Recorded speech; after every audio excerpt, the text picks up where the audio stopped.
You sit on the toilet, don't you? Use that as your... You sit on the toilet, don't you? Use that as I your gotta change this motherfucker. I'm sick of it. Has eaten a shit sandwich. We didn't have a hand. Welcome. You sit on the toilet. I don't have time for that. Welcome back, Rob. That's 3 toilets. We got the shits, or let's go. Stop it. Hey, by the way, as we're back. We're back. We're back with Jason and Mike. But hey, yeah, if you tuning in this week and you didn't listen last week, you may want to go back because you ain't gonna. You're gonna be fucking lost. You need to go back. Well, you need to listen to 3 and 4. 3 and 4. And this is gonna tie it all in. 20. And then you're gonna want to listen to 41 because if you haven't listened to those, this is gonna be good right here. Jason, I'm going to let you work through this one quite a bit. I'm going to back out and just listen. Got it. I'm going to back out and listen. Mike, I love you. I just want you to know that. Too, man. You're going to get through some stuff right now, and I think it's going to be healing for both of you guys, and I'm fucking excited for both of you to watch this, to watch you guys work through this together. And our listeners, everything, you know what? Like I've said multiple times, if we save a soul by your guys' story, you know what? The memories of Mike and Tyler will be lifted by you guys saving another man's soul or another woman's soul. So let's go to work. Jason? Ask you, so what questions were you want to ask him about where him and Kim were at? Doing pretty good. Because I've only known Mike the past almost 20 years, and it's been the Mike I've known has been grieving. The Mike after tragedy. Yes. And just distraught. Because you even knew him. He was a little bit like that after Joseph. I know, but I only met him through wrestling. Yeah. Okay. The 1 year. So anyways, what I was trying to establish, Mike, was when you told this story of your first wife and you said you would just drive the streets drunk and that's where you learned to do all that. So that's the Mike that I know and remember. I know you're not doing it now, but that was through the tragedy and through everything. I know that's what you did to comfort yourself, to deal with what was going on. And that's what you did. And it was just accepted. Like, you would come the next day, I would see your truck and it would just have fence posts dug in the side of it. And I would just be like, yep, fuck, you know. Let's do this real fast. Mike, if you don't mind, and this is probably going to be the rough part. So you have, and I'm going to narrate just a little bit. You got Joseph, who was in the hospital from last episode. How long was he in there? He was in Valley Children's, and he got transferred out once. Grace of God got him back there where he belonged, because they put him in an old folks home to either die or get sent home as a, right. So we raised enough hell, and I got him out of there back to where he belonged, and he started waking up from his coma. But you also said at the end of the episode, you said that's when you broke. Yeah. That's where the drinking came in. And talked about that break. Well, I started to drink at the hospital. There was a canal out behind it, and I'd go out there and pray and stand out there just to get out of the hospital. And because, I mean, Valley Children's is a sad place. I mean, my kid's in there not knowing if he's going to live or die. And you see the cancer kids. Yeah, there's little kids dying. This stuff, and we stayed at the Ronald McDonald House on the weekends, which I never dreamt of doing. I had heard about it, but that's a really cool place for families. And anyways, I remember praying and telling certain people that this tragedy had used up all of my strength, my faith, everything, resolve. I don't have nothing left. I can't take no more of this shit. This is hopefully the first and last of this. I can't do it. My stress, the stress level, all that stuff of that time, that there's not another one in me to go through, to live through. And when does he come out of the hospital? When what condition does he come? Do you guys get to bring him home? Oh, he wakes up from his coma slowly, and he starts moving his eyes and starts being able to reach for things. and they're doing all that physical therapy, which I participate. The parents can do all they want, but he started out just like a baby. You hear the stories. He had to learn how to swallow, shit in diapers. I mean, all that. And I'm giving him showers and this stand-up thing in the hospital. How old was he, Mike? 9, wasn't he? 9, I think. All right. I don't know if we ever established that. Yeah, he was 9. Might have happened when he was 8. He turned 9. It was overall 6 months in the hospital. Okay. And he walked out. They filmed it to give other families hope because he was a straight miracle of God. Because this neurologist who ties into Tyler in a way, not in a way he does. In a huge way, bro. Ties into he was big time neurologist. He taught in universities. He's one of the best neurologists in the industry. Yeah. Taught it, wrote books. With brain injury. And I found out stuff later, that when he did his first prognosis, when he was metaflighted in, he had told this ER nurse who was expecting him to say he ain't going to make it because Joe tested like wrong for everything. The way they test them when they come in, severe pain, all this stuff. So she thought he was toast. Hutch gets done with him and she asked him, what do you think? I'm hearing this months after the fact. And he said, he's going to walk out of here. And she's like, he had never been wrong on a call he's made, but she remembers she said, he's wrong this time in her mind. He's wrong because she was the first one on Joe. And she knew how bad he was. His brain actually like twisted in his head, severed all these nerves, all this crap. Every physical thing wrong with him is from a brain. He didn't have a broken bone. Wow. It's crazy. But anyways, gosh, I forgot where the heck I was going, Larry. It's okay. The breaking. Yeah, the break just started when drinking. I broke was, and it wasn't off the deep end. I had quit my casual drinking or normal whatever in church, going to that church and everything that just happened to live my right life for God. I was going to the church every morning and praying on my way to work. They opened it up for whoever, not formal, just go in the sanctuary and pray. And I was doing that and going to work and had just said, okay, no more partying on the weekends or after work, having a few beers. And I had probably been a year or so before the accident that I hadn't even had Friday beer or whatever beer.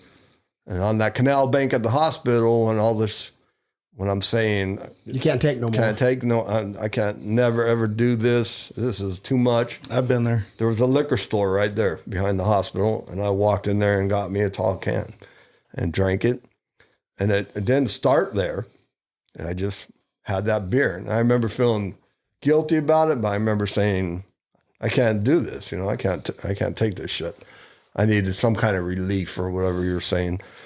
The word you use sometimes about getting that relief. It was a Vicodin, bro, for me. Yeah. Well, I got those later. Yeah. From after when I rolled my son's truck. So anyway, sorry, I'm not trying to go. No, you're good. Push, but go. There was 15 years, bro, between that of before Joe. I met you, and bro, you didn't seem like you were a straight drunk when I knew you at the wrestling. You were a hardworking dad. You were gone, bro. So when did you guys meet? We met the wrestling season of 2007. And Mikey was how old? Was the 19? Or do you want to jump that 17 years far? old. Yeah, we're jumping. Go. Well, let me ask one question, Jason. You're drinking from that I want to know for that 15 years. That 15 years. What was that drinking like? I want to during that know period? because when I met him, right, he was working as a millwright. He was a hardworking dad. He was would always be at a gone. lot of the wrestling tournaments because he worked out of state. He was right. Yeah. So, dude, how was your drinking during that period of time? I was totally, I guess what they call normal. Normal. Yeah. Okay. Yeah, I wasn't That's what I wanted to establish. Okay. trying to stay in a coma. Yeah, because he was completely normal. His wife was happy. His child was super happy and super blessed. Joseph. No, Michael. Michael. Okay. Michael was, because Michael went to school with Tyler. They were best friends.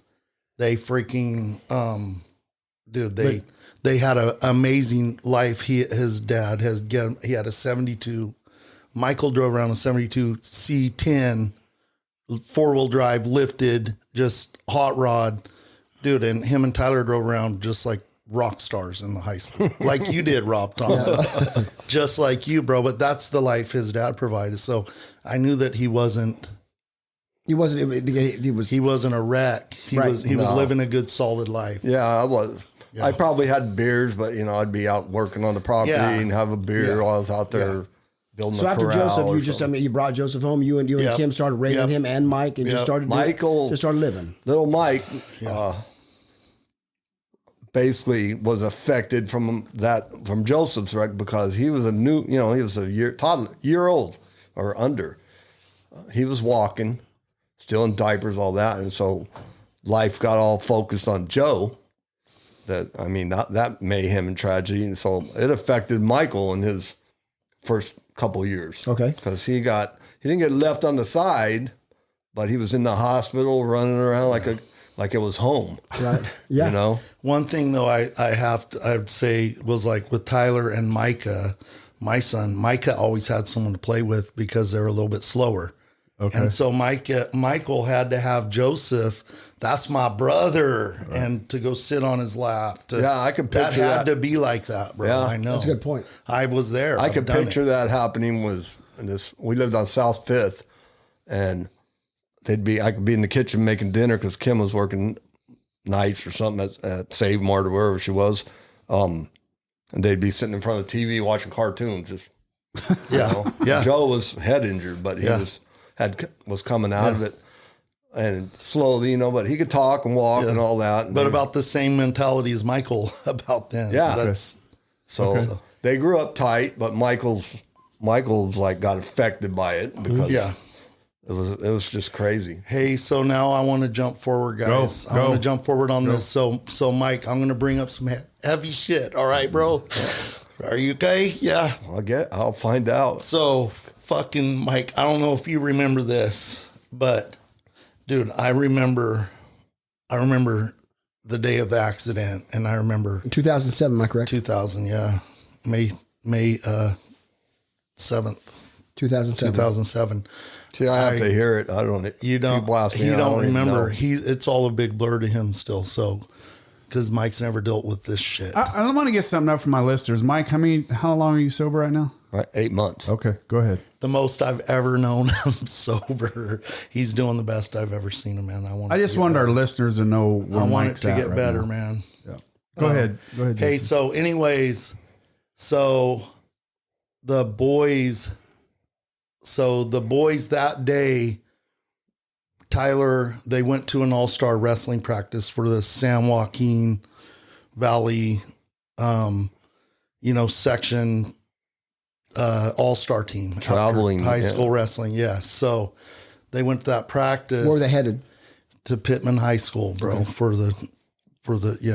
Anyways, dude, it was probably 5 o'clock or so, and they were supposed to be home. And Kim called me and said, "Hey, there's something up with the boys. They're not, the fucking sheriff's office just called me." I go, "What do you mean they called you?" She goes, the guy, the sheriff's, he wouldn't tell me nothing. He says he's at my house and something happened with the boys. And I said, "They're fine." And I fucking hung up and I called no answer, from either one of them, and fucking jumped in. TJ was with me and we jumped the truck, drove to his house. Where is this on 5th Street? No, this was at his house where he lives now off River Road. Okay. And fucking the coroner was standing in front of Mike's house. And he told us what happened. And that started our goddamn adventure. Was Mike there? No, Mike was working in San Diego. Who was at his house? The coroner by himself waiting for Kim to come home. And you show up at TJ. And I rushed my ass over and said, "What's going on?" And they told me Mike was deceased and Tyler was in, probably not going to make it in the goddamn, hospital, doctor's hospital. So from Mike's side of it, this is what I know because I spent a lot of time with Mike. No. So Mike was eating fucking dinner at a restaurant in San Diego where he was working out of town. And fucking... Who told him? His wife fucking called him and told him over the goddamn phone. you know, and he fucking said he threw his phone, and his buddy grabbed him and took him to the airport and fucking, you know, got him home. Anyways. Who picked him up? Sorry, Mike. No, it's all right. Yeah. I mean, I remember vividly how that happened. Yeah. You're the one that told me. Yeah, well, you remembered it pretty good because I was working down basically on the Mexican border on a power plant in Chula Vista, where you could see the border from where we stayed. And I was going to surprise my wife.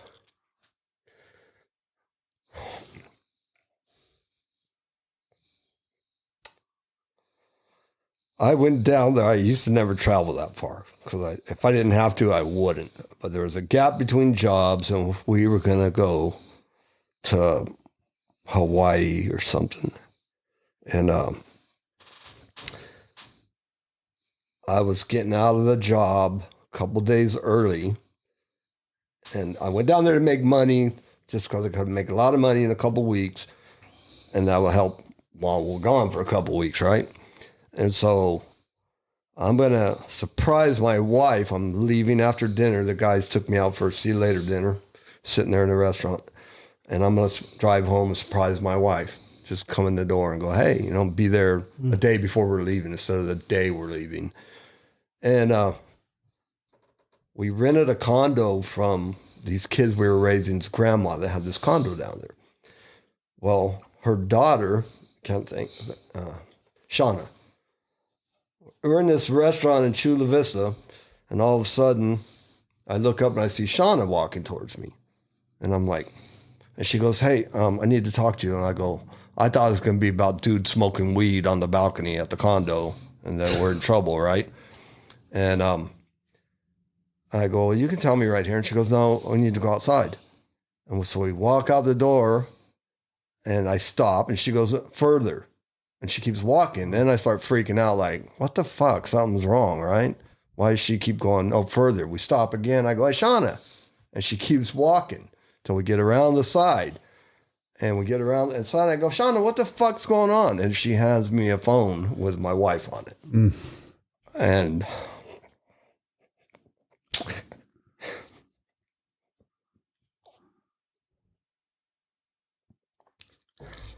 she's telling me, you got to come home because Michael's gone.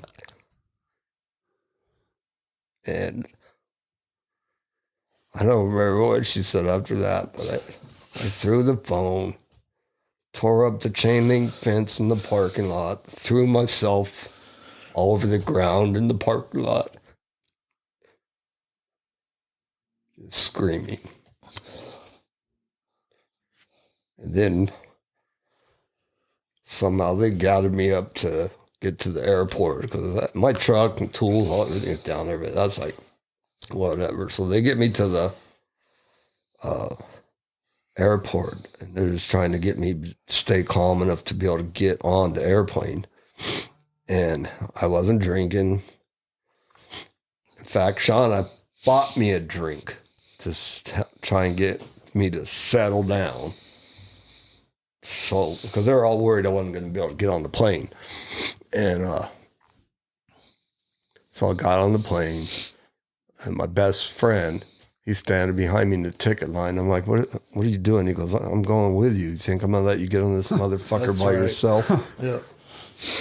And so he rode the plane with me. I think I said one thing to him, and he said one thing back the whole plane ride. I'll never forget it. I said, why? Mm. And he said, he just sat there, and I couldn't remember. He's a corn-fed. His name is Jim Evans.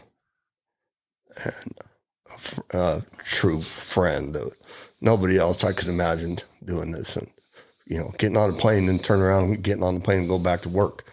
I said, why?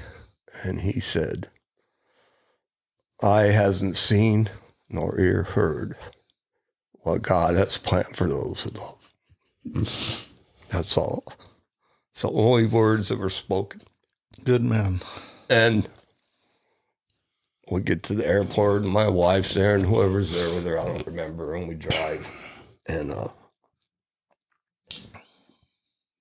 don't really remember. The whole house is full of people, standing room, all the high school. They had already did a vigil out where it happened, I guess. And the house was just like packed. And I was just walking into a daze. And then hearing my wife's side of it, like Jason said, she has a CHP show up, sit her down. I'm in Chulawana, I called it. And she gets this laid on her with me on the border, her by herself. I can't even imagine. It just takes me back to how this thing fucked me up so bad that it breaks my heart of how selfish I was to her. What do you mean? That she went through all that shit, and I went into straight killing the pain, killing the everything that the enormity of what she went through. Yeah. A mom. She held that shit together, bro, and he fell apart. I couldn't imagine. I remember thinking, I cannot imagine her pain. I want to kill myself. Yeah. And so I can't deal with her. There's no way I could. All I would think about is her breastfeeding, burying him, breastfeeding him, and then having some cops tell her to sit down and that her baby's gone. And Mike, you told me that, bro. You said the same thing to me a few months after, as we were going through this, high on fucking Vicodin and alcohol and surviving, going through that. You told me that same thing you just said. I can't, what hurts me the most? You told me two things, bro. You told me that you couldn't deal with your wife. You couldn't even look her in the face to know the pain she was going through. And you told me that the only conversation I remember with him, last one on the phone, was how he was so, you had to pry everything out of him. Like he didn't brag. He didn't just say, oh, I took first, and blah, blah, blah. Well, when they were starting to wrestle in this off-season thing, my wife was like, you're not even in shape. Look at you. You look like a toad. And what weight are you going to wrestle? And I remember I was home for one of them. They went to the bay somewhere, and Jason probably took them. I took him. I'm sure. And I took him to the national tournament. He won the national tournament, Rocky Mountain Nationals. Out of shape. My wife's going, what weight are you going to wrestle? And he goes, whatever I weigh. I'm just going to wrestle. And she goes, you're going to get killed. And he just said, whatever, Mom. And he comes home with a first place trophy. But when I was in San Diego, I called to see how he did in this tournament because he wouldn't call me. So I go, how'd you do in the tournament? And he goes, good. And I'm like, humble. Yeah. Humble. That's the word I was looking for. That he would never just, and I'd be like, okay, I'll ask him what weight. How'd you do? Good. So I remember going like, okay, now I got to ask, did you place? Yeah. Well, okay. What place did you get? First. And I'm like, holy shit, just give me something to get pumped up about, And I was, proud through the phone because he was out of shape. I think he had to borrow Ren's or somebody's singlet because it was so big, fat boy size. But he was just an animal. Do you remember which weight class he was in, Jason? I don't remember. That's all right. His mom called him a toad, so he was not in shape because he had like an 8-pack when he was so he probably went up there with a 4-pack, not in shape, just having fun. Won a national tournament, bro. Damn right. And yeah, that was like, I was stoked about that.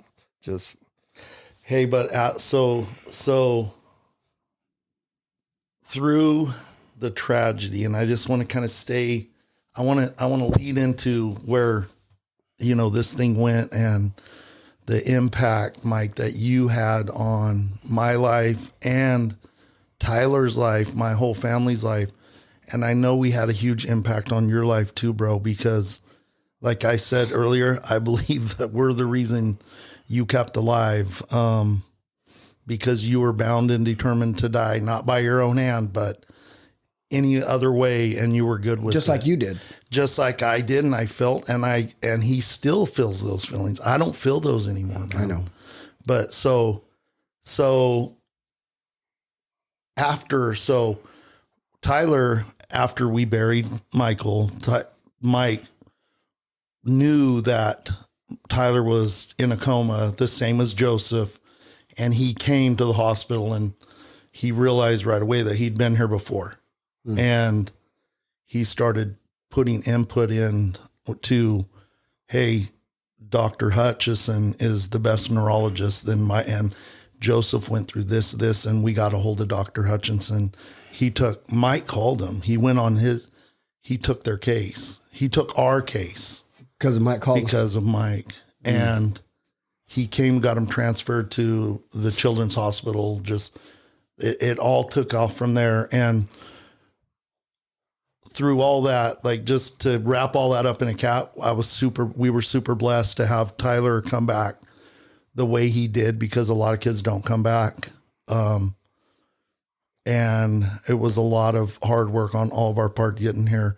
Like I said, Mike attached to Tyler.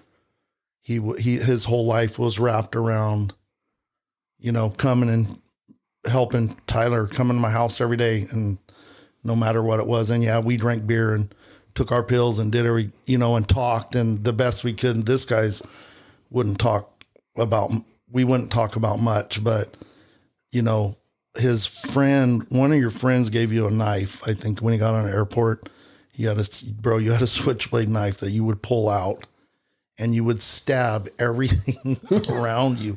You don't remember this, but you're like, why'd this happen to my kid? And you would just fuck that knife, bro. Bro, it was, you remember that, Mike? He probably don't. You don't remember? No, I remember cutting myself up at one time. Do you remember that knife? Yeah. Yeah. Do you still got Somebody probably took it from me. Somebody probably took it because they took your guns. They took.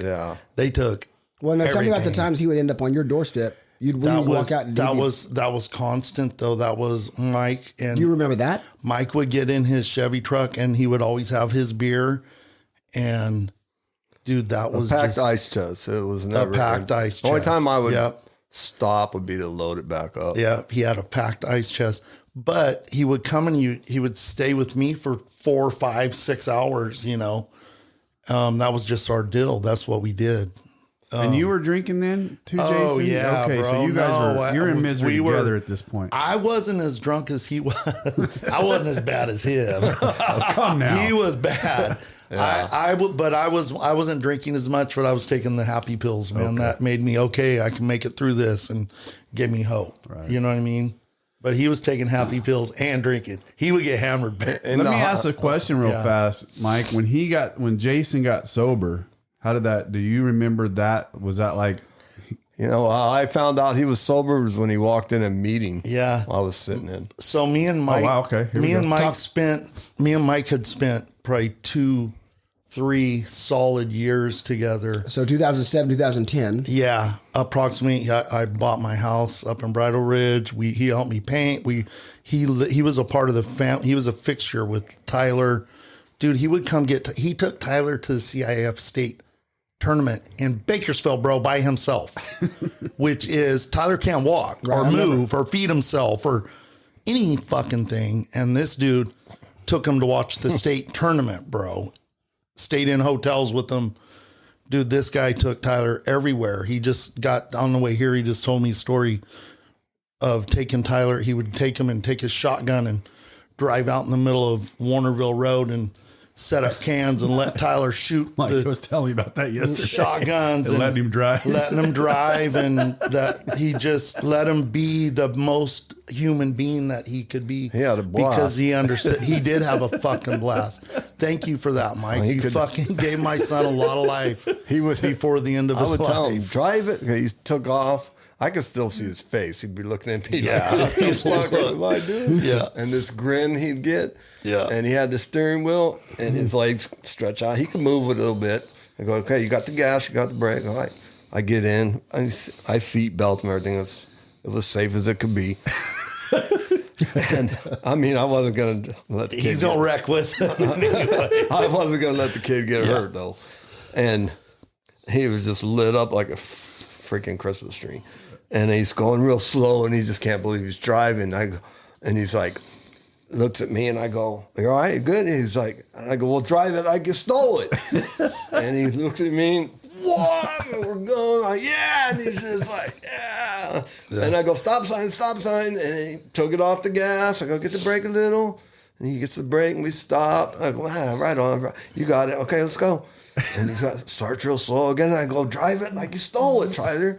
Looks at me again. What? And we're throwing gravel and everything. I'm like, yeah. And he's just like, yeah. And we did that for a while, and then I'd take him back home, you know. But we did. I don't remember how many times we did that. You did. You took them all the time, Mike. I Mike, forgot about things. Face to face, though, I want to tell you thank you for You're welcome. What you did for me and my family, bro. You're a selfless man, bro. Well, and you were a huge blessing to all of us, bro. From especially Tyler, the last part of his life. You're a selfless man, bro. Well, that's good to hear. Thank you. It's good to hear because I didn't think about it as nothing. I never even thought. I know you didn't. I know. And I'm not trying to be like Mr. Humble. It was just a natural. I remember you didn't. You were there. Thing to do, and probably kept me alive. It did keep you alive, helping bro. Tyler. Yep.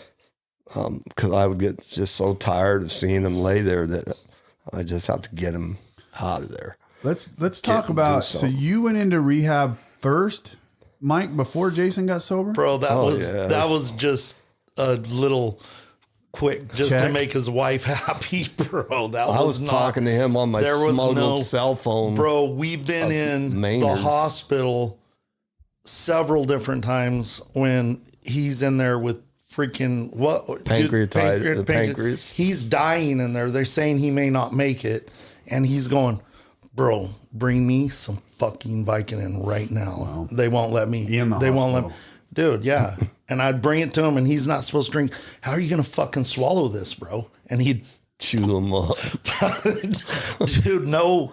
You know, that's what we did. That's how he survived. And as far as I know, that's how he survived all the way till now. Till what, 8 months ago? Right here. What brought you in finally 8 months ago? I mean, so we're 18 years after, or 17 years after the wreck. Yeah. And now you're getting now you're really. Well, yeah, 4 times dying with the pancreas. That didn't teach me. Rolling Michael's truck was the first thing. First rehab came out of that.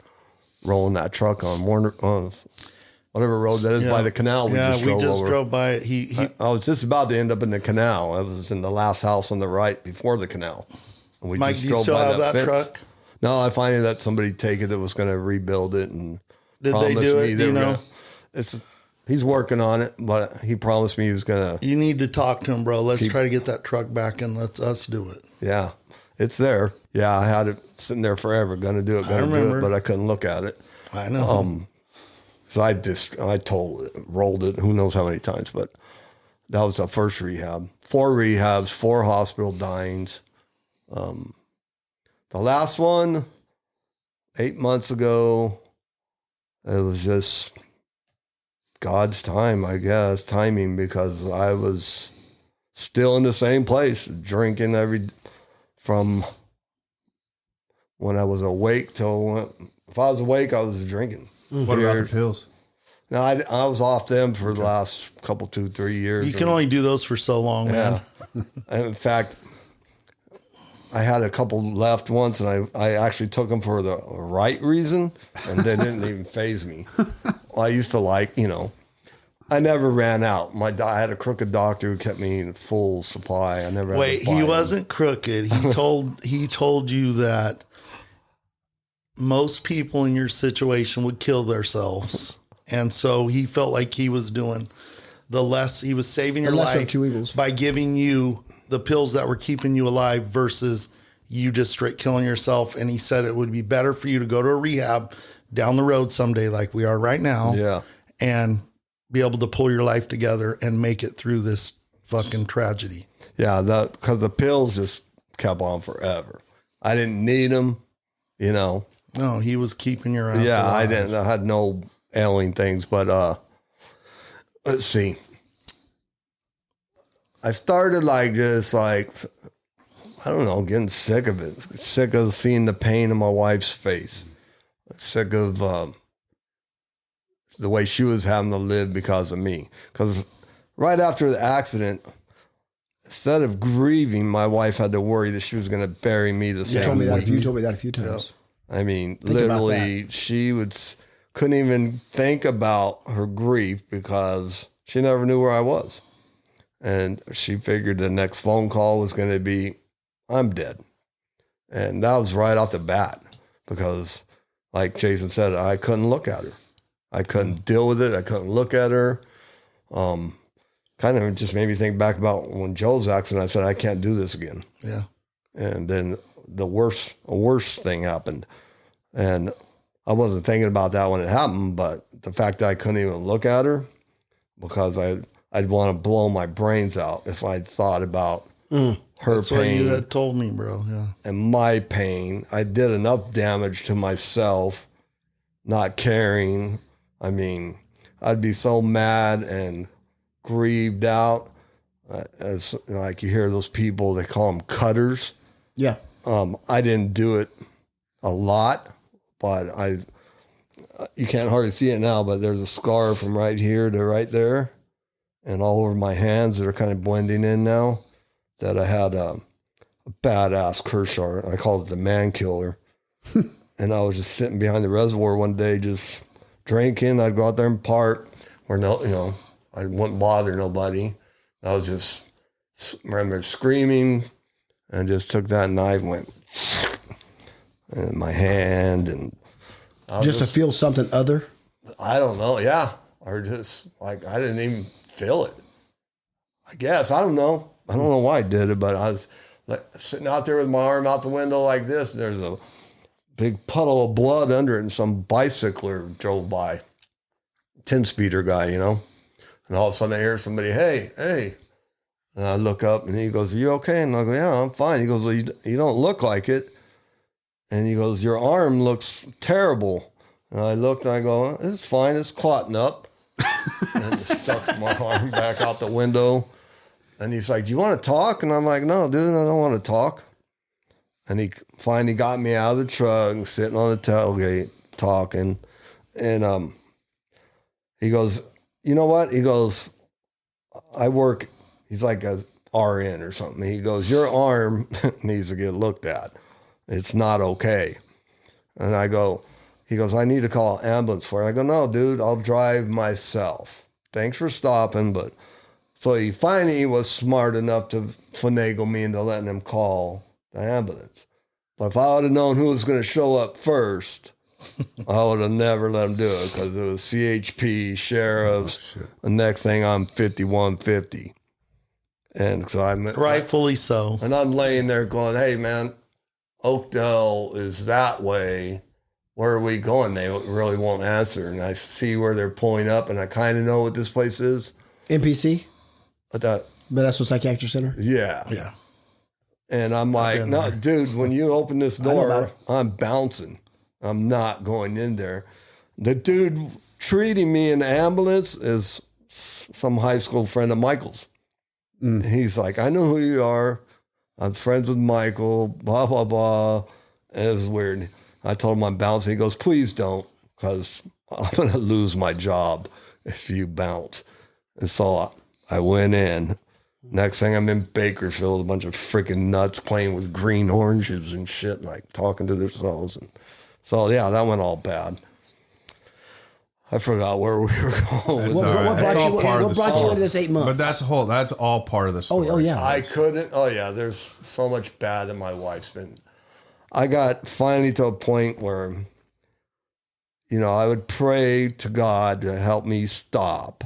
Because to me, rehab, I knew I've been in so many. I bounced out of one in the middle of Watsonville in a lettuce field. It was like a prison with concertina wires. I escaped on the work crew. I jumped out and left. And anyways, that I wasn't trying to get fixed. I wasn't trying to heal. I was trying to just like get a timeout, maybe be able to stop. But the bottom line is, I said it in your men's meeting that I felt that there's no way I could ever be okay again in my life with this tragedy. I'm never going to be okay with it. I'm never going to be right again. That I'm supposed to be miserable. I'm going to be miserable and grieve this thing just like I'm doing until the day I die. Do you feel that way right now? No. You said that to Matt too, because you're trying to help Matt get to that point. You don't feel like that no more? I'm getting to where, like I said in the meeting, it's because I believe in Jesus Christ. Amen. Okay. And if I keep living the way I'm living, I'm slapping him in the face for the way he died for me. And if I believe my son's in heaven in a way better place and I'm going to see him again, I can't keep living like this. And I can't, that wasn't the thought before I went to rehab. It would be, because I would be praying and knowing, I'd say, God, help take this away from me. Because I thought rehab is just going to be another one of them things. 30 days and here I am again. And as I'm reaching for... So you feel like, and I'm sorry, because I just want to touch bases on this, bro, because I felt all this. So you feel like you're not doing right by God by living the way you're living. God and my wife. Okay. And your son. You said you said Michael would and your son kick your ass if you knew you were But like at the this. same time, at the same time, it's hard to take away from. I don't, because I've done the same stuff, bro, and I went, how can I ever live? How can I be happy? You can't. He can't, so I can't. Like, fuck everybody for the rest of my life. I have a black cloud over me, and that's what it's going to be. Yeah, but forever. Then it transitioned into, damn, I'm not living right. I know God doesn't want me to live like this because he loves me and he doesn't want me to. But ultimately, that led down the path of trying to get right. But ultimately, none of that shit even came close to changing until I guess I crashed out. I hit rock bottom and I was defeated. And I was like, when I first met Rob, the first thing I said was like, bro, he goes, I can help you. I go, what'd I tell you? You can't help me. Nobody can help me. You can't help me. Nobody can help me. Mike, just like you. That's the same words. Nobody on this fucking planet will ever fucking be able to fucking help me. And that was the fucking truth. But what'd I tell you? If you said, hey, give me 1 week. And do everything I ask. Give me 1 week, do everything I say. And fucking, and I promise you, I promise you it'll change. Bro, and I did what he said. Bro, Mike, you don't know it yet, but my life fucking changed, just like we were talking on the way here. Bro, my life is something I could never fucking have ever believed I could have after what happened and what we went through. There's no recovery. There's no living again after that. Yeah. Bro, you're living like a king. I'm living like that never fucking happened. I bro. believe I've heard like that never happened, bro. Heard part of your story when you shared it. When I walked into a birthday meeting, and he was there, and then I sat in the back where I still sit. I don't sit there to hide. That's just where I like to sit. And I listened to him, and I was like, it was cool, but it also was striking nerves and all that. I was happy to see him. We hadn't seen each other. Yeah, that's how. Hold on. That birthday meeting was what, a month or two ago when he got his birthday chip. Wow. You walked in a half hour late because you always think that meeting starts at 6. But it's 5:30. You don't forget. So that's the first time you've seen him. No, he doesn't. No, he doesn't. That was the first time you guys have seen each other since when? Probably 7-8 years. Wow. So he got clean. He was working on sobriety or whatever when. You were still running. Hey, no. Hey, Mike. I couldn't fucking take you no more, bro. You were fucking breaking my goddamn heart, bro. You were fucking, dude. Hey, I'm being honest. No, it's not bothering me. It wasn't in a bad way, but it was, bro. I was going through my own shit because 2-3 years after the rep, we kind of parted ways from our shit, dude. It was too raw. All of just fucking Tyler. I sent Tyler to go live with his mom, fucking, and I was, dude, and I started doing fucking meth, and you know, I mean, that didn't last long, but dude, I couldn't live in it no more, bro. I couldn't live with what happened to Tyler, Michael, fucking the wreck. I couldn't. I literally fucking couldn't. No, there's no. And I get you. I mean, there's no way you can. No, bro. Unless you surrender. I went on to right there, Mike. Covering what you up, just said, dude. I went on to covering up with a different life with Micah and you know, his sisters, and coaching the wrestling team and being good and not drinking, and you know, I didn't do none of the steps. I never dealt with the shit, but I was not drinking. I was doing good for almost 3-4 years, bro. Yeah. And then, but it never goes away. I still felt the same fucking way that you feel, you know, or felt, but until I literally did these fucking steps, which took like a couple weeks, dude, my whole life changed, bro. And the only reason I'm saying it because it fucking happened. Like the pain and all that shit we've went through is fucking gone. I cry all the time, bro, because I am emotional and I feel other people's pain, their hurt. I see empathy. I see kids get hurt, and I just like, fuck, it crushes me. But I'm happy. Our boys are wrestling right now in heaven. God, our friend, all of our friends, and we're heading that way, bro. Yeah, I get what you're saying. I remember getting to a point where I couldn't take Tyler seeing him like that anymore too. You know, it was just like, I would feel doing something. I don't know what I was doing, why I was there, and I was there. But I remember being brokenhearted every time I left him. Yeah. But it didn't keep me from coming back. No. But I remember just like, it was just, I mean, how could you feel? It's like, it just breaks you. And finally, I remember I was calling this rehab that I had been in before, because I remembered it was a good rehab. This is basically 8 months ago you're talking about. To New Hope, and it was a hardcore place. First time I went, it was mostly people trying to, if they do good there, they don't go back to jail. I was like the only volunteer. And it's the same place, but different concept with that part, but it's still it's hardcore. There's nothing there. It's just rehab. You're not there on vacation, right? And I kept calling and him-hawing. I was going to go in. I wasn't going to go in. I'll try and stop. And even gave my wife, I gave them up. She didn't take them. Keys, wallet. She was leaving me enough beers to not DT. She thought they'd be gone before she left to work in the morning. And then I had another set of keys to the truck, and I never stopped, but I was be puking outside, wait until the third beer would stay down, and then I'd be good to go. Then I started getting the vodka, little guys, the shooters. I had them everywhere. And I couldn't, that's how crazy it was. I pictured that, is that a half pint, the small bottle? Mm-hmm. Whatever it is. Picture that as one beer. Mm-hmm. And so I'd drink that pretty much 2-3 drinks and just figure in my head was I just had one beer just now. Yep. And I never even that's a lot more beer.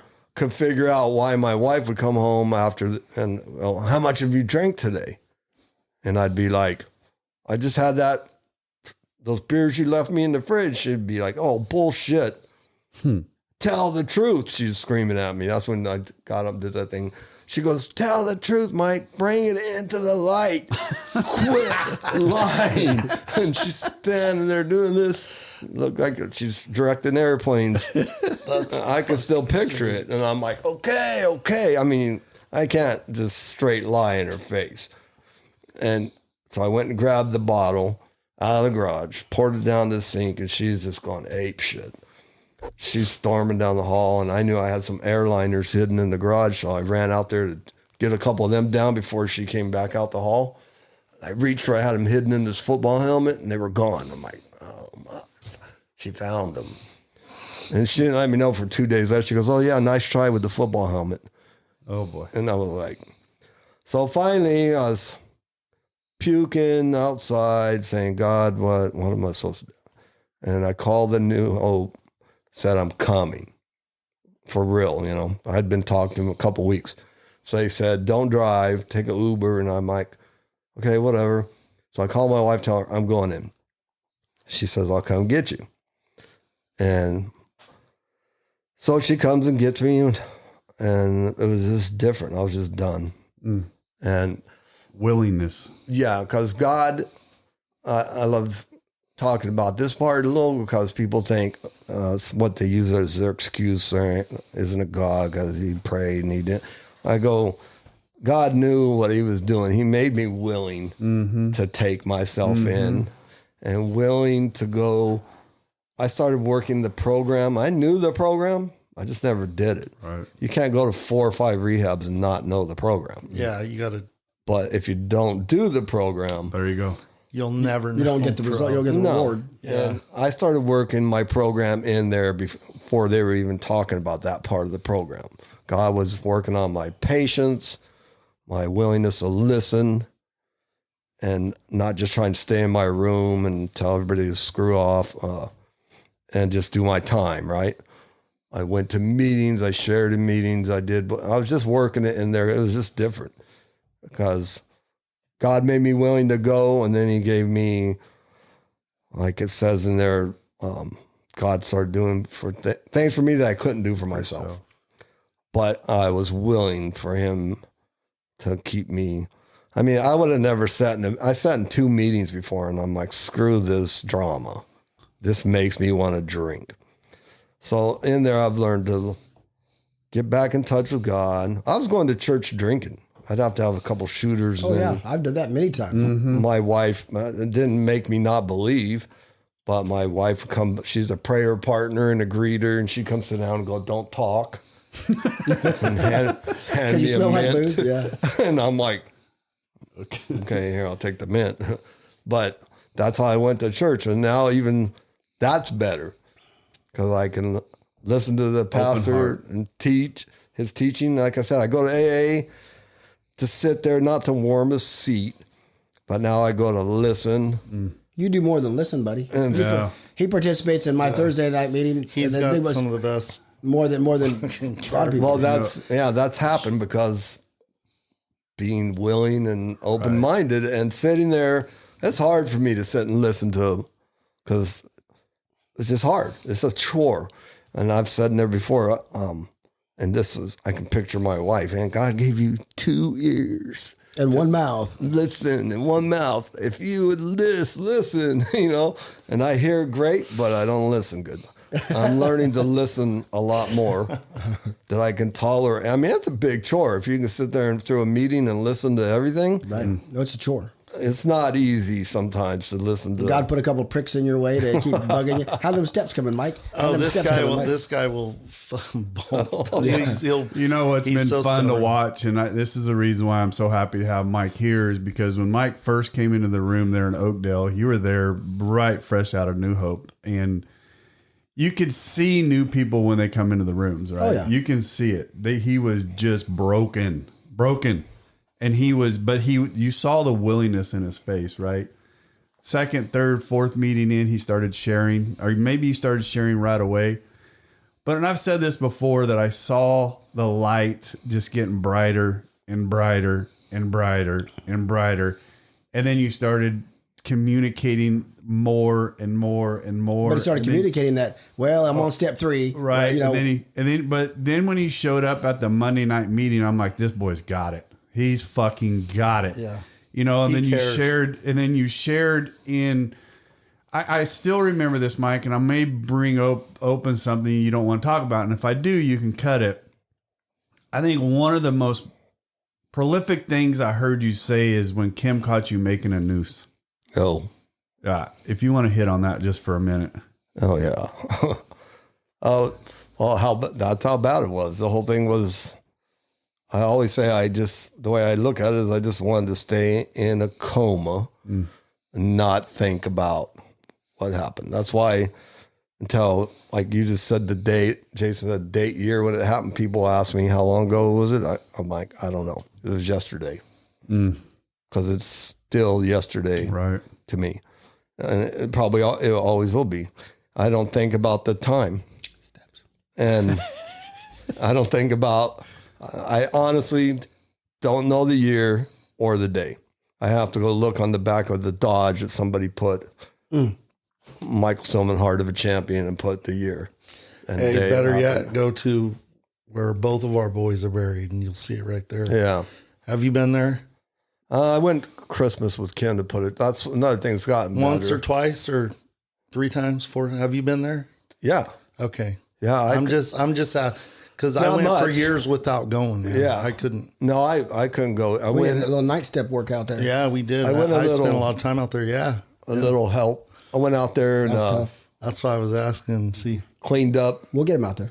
Went out Christmas with my wife, which I wouldn't do because she buys a real tree, decorates it, puts lights. And I go out and help her do that. So that's huge because I usually won't go. And then I even helped her get the tree and made a point to go do it. And then we went over to Tyler's and I cleaned his up, and because it was decorated for Christmas and something had fallen over. So I went, if I'm there, we clean up Michael's. I go. How close are they at the cemetery? 50 feet apart, maybe. Wow. They're buried next to each other. Michael's here and Tyler's like, wow. I mean, maybe 50 feet, if that, 25 feet. 25 feet. Hey, let's ask this question, Mike. How you feeling? Right now? In general. In just general? life. How's the promises coming? Gotta work the steps, get the nice step promises. Slowly, but like they say, says in there what? Sometimes quickly, sometimes slow. See, they will always materialize. The fact that I even know these AA sayings means I've been going way too much. No, dude, that's what it. Hey, you're not going too much until you do the steps. Yeah, bro, that's you're going through the motions. But hey, I just want to ask you, bro, Mike. So, do you have a sponsor? Yep. Who is it? Do you know? I mean, if you don't mind me asking, Tom. Hey, so okay, you got a different one. Yeah. Good. Oh, Big Tom? Yeah. Good. Oh, fuck yeah. Good. Yeah. Hey. I've already been to his house. We'll wash his truck. Yeah. No, I haven't done that. That is not what a sponsorship is about. I don't know if you know how cool your sponsor is or whatever, bro. But you know, dude, I'm telling you right now that I know that this whole program, the AA shit, it's cool to get in there and get your feet in there and, you know, kind of do what you're doing. But until you do the 12 steps, you're sitting in, I don't deserve any happiness. No, you're sitting in that same space of, you're just sober. You don't have sobriety. You're living in denial of. But I'm proud of you for getting a different sponsor. Something that will take you through the steps, because that's what you need, brother. But bro, I'm telling you right, loophole that worked. So there's no loophole. A loophole to have him do it without, like they say, firing somebody. I didn't want to do that because it wasn't his fault. I didn't call him or nothing. I get it. I get it. So I was stuck there. And Tom goes, well, you know, you can go through the steps with somebody else and keep your sponsor. Tom said that. Hey, because I'm telling you, I'll take you through the steps, Mike, if you want to go through them. I might need some help on some of it. Hey, no, whatever step it is. Hey, Mike. Well, basically, we're talking about. Well, I know you will, and I appreciate that. I'll do it, dude. And we'll do it fast and hard, and it'll fucking be done. Thorough. It will be done in 2, 3, 4, as fast as you'll do it. We could do it in a day, bro, if you can do it. Okay, well, maybe make a plan for that, and then I'll still... This guy. Maybe we'll make a plan. I'm not against it. I'm just saying, I'm going to do it slower and keep going through it with Tom, but through that part that we both know sucks. Me and you, let's do this and get it done. We could do that. You know, I love you two both so much, but I'm gonna side with Mike here just for a minute. I ain't giving you a fucking out by saying this. What I am saying, the same way that willingness that you had to go into the rehab, you're going to get that same willingness to get these steps done. Here's the one thing I do know too. When you do those fucking steps, you will literally feel the fucking weight of the world come off of you. I keep hearing Bro, that. I wouldn't be pressuring you so hard. I would never This do is that why to the you, people Mike. that love you, Yes. the guys in here, I love you, bro. This is why they are trying to get you through those steps, because the harder you dig into this shit and get it the fuck out, because it's doing is taking up space in your life, taking up space It's in your brain. ruining your fucking It's life. not doing anything. It's dead skin that's got to be fucking ripped off. Yeah, Bro, and I don't want to do your does. steps with you. I'm too close to you. But I will fucking do them for you, bro, to free you, bro, from our misery that we've lived through, bro. And it will free your ass. You will, Free your ass, bro. ass. Your ass will be. You will be a whole nother man, bro. The man you were 20 years ago, bro. You will be that guy. That'd be cool. My wife, She will she's love happy. you. She's so much happier just even now.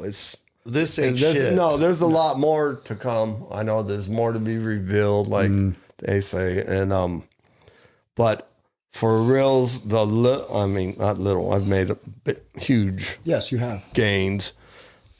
You can see it in my wife, Oh, I can see it in your face. and we just have way more good times than there's hardly. Bro. I mean, I had no idea her period. This Like gave me it's a chills. job of mine. There's so much. But Dude, me and her have she fun. deserves it. Yeah, big time. And I'm not staying stuck in apologizing to her, saying I'm sorry for the things I should be. And she knows it. She just tells me, like, shut up. I forgave you for everything. And, but they comes to the part of forgiving yourself. Yeah. And then that's where I say I just would slap God in the face if for what Christ did for me to forgive me, took that beating, if you read in Isaiah, the harsh, the brutal death he took to forgive me, and I can't forgive myself, and I think he's not going to forgive me. That's like slapping him in the face. And I got tired of that, and I can't, like, We worked the through. lie that I can't have a life again. I want to talk to you a little bit about that, Mike, because I work with that. I still work through that with my wife because I got a lot of guilt of what I put my wife through. We have a living amends to our ones that are close to us, my daughters and my wife. I have a living amends, and I have a living amends to myself, right? So we have to internally live that living amends to ourselves. I forgive myself a little bit each day, and I love myself a little bit more each day. When you can learn to look at yourself in the mirror and you look back and you say, I like that man right there, right? When you are able to start doing that, the people around you are going to start attracting to that, right? The more you can love yourself, the more that everybody else around you just attracts to that love and sees it, and that forgiveness and all that stuff just goes out the fucking window. I couldn't love my wife the way I love her now until I was able to start loving myself. That's the difference between where I was at about 9 months, 10 months. I was 10 months, 11 months before I finally understood that. And when I could look at myself in the mirror and go, I love you. That's when my love for my wife completely changed. I like what you said. Oh, wow. There's beautiful right there. You know where that is? Hmm? You know where that is? Yeah. I see her all the time. Oh, do you? Does she tell you or no? I don't think she probably does. Yeah, because you guys probably don't talk about the stuff that... Did you see it? That's Jason's hitting on my old lady at the cemetery. Damn it, Jason. Hey, bro, imagine be able to sit there and talk to Kim about Wow. how amazing Michael was, or he did his junior year wrestling, all those accomplishments, and just swell up with pride and joy. Did you do that? Huh? Did you do that with her? No, but You could too. Hey, I know, would in a heartbeat, but I know that's something you probably don't talk about. No. Probably. I know. I don't And what little people have heard me share in a meeting is as far as Yeah, but imagine I've being talked able about to Michael. talk to her about how blessed you were to have those 17 years with him, bro. And she would love that. And you get the steps done and the shit wiped off your plate, and you will be able to do that with her, bro. Yeah. Like I do now. I'm so happy and thankful. Bro, so what? Tyler's gone. Dude, I had the most, dude, it was horrific, right? You were there. I'm fucking thankful for all of it, bro. And that's the steps in God. Bro, that's the steps in God. I'm getting there. And Yes, you what are. you I'm just not trying to said, pressure you. I'm you're just not trying to pressure- help you. I love you, No, bro. you're not. Nobody's pressure. Nobody can tell Michael I know what that. to do. I do know. I know that. My wife was here. She was, my name's Michael. Yeah. And nobody can Dude, tell when you me said what that to in that do. Oakdale meeting, I about fucking died laughing when you did that. She imitates me Hey, so What? good.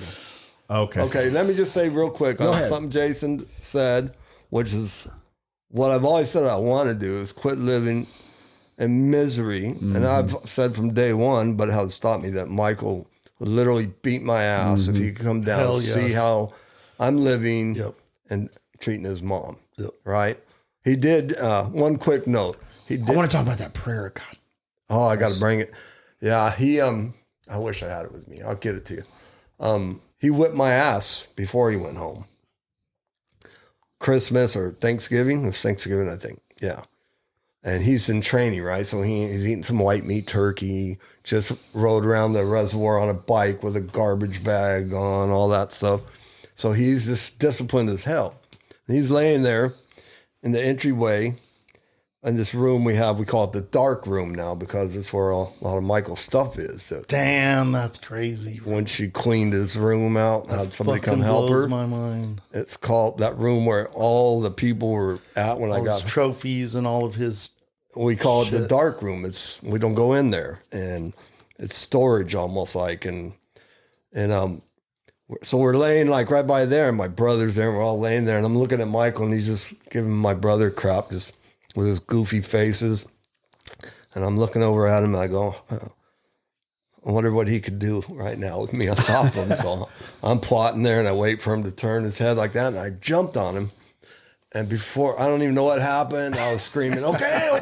Pretzel.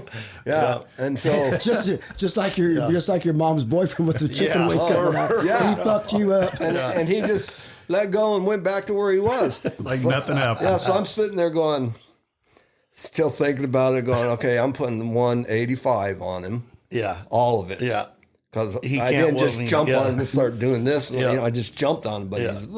so I jumped on him again. I go, let's see what you could do with 185 on top of you. And he goes, okay. I'm fucking eating carpet. I went Yeah. to work. They're like, what happened to Carpet you? burns all over your forehead. My face was, and it happened. I go, what did you just do? And he said some move. And Yeah. I'm like, okay, I'm not trying that shit again. So he could whip my ass quick at that age, 17. Yeah. It was like, anyways, what Larry said, what you said, I got to listen to it over, but because it will all come back. But you talking about with your wife, still like, Yep. those things are getting better and Yes, better. they will. And we have, if you could see now, to me, I'm glad you guys say it. I need to hear it. You saying you see a light or whatever. My wife says she sees people in the room said, oh, no, you're way different. I go, you guys are full of shit. Way different. I just feel like I'm not drinking. Nope. And happy, whatever. I still have stuck in that. You can't. I don't think about it, but it's a long time of waiting, of telling myself you're going to be miserable till you die. And whether I help it along or I'm not helping it along, I'm still going to be miserable till I die. And the house where we live, that's the only home we've had. Yeah. So I didn't want to be there. I still have a hard time being there. He used to mow the yards, and I mow. I remember parking it and screaming, "Where are you?" And I couldn't mow. Okay, but anyways, Larry said something about the wives. Hey, bless though, bro. All that shit goes away, bro. I'm telling you, bro. Well, you know what? I know it can be. I've said it, but I haven't way done it. easier I than want to you. celebrate his legacy, not Let's fucking not go. this part. Let's go. But I do want to hear about the prayer. Can we? His son wrote a prayer. Hey, we can come back in a couple weeks and start this again. Well, I think there's still a lot here. Mike? Yeah, there's a lot. Mike, you want to come back? Yeah, I'll come back. Jason? I'll come back. We just scratched. Can you come back? I can come back whenever. Yeah. No. I want to do the steps Mike, with this guy, bro. This works. This works. No, I appreciate it. And No, because there's more there. I think there's more there. There is a lot more. Right. There's a lot more, bro. We skimmed through this last. Right. But every time I've blocked things out so bad, I need to get triggered. Right. Yeah.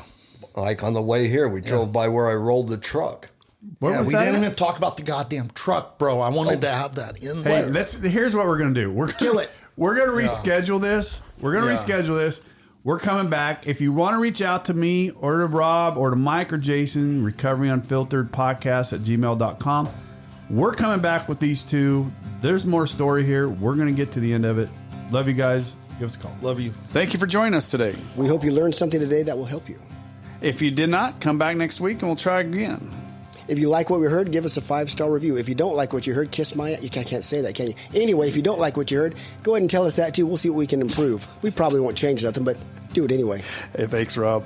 Come back next week and hopefully something will be different and something will sink in. Take care. This has been Recovery Unfiltered.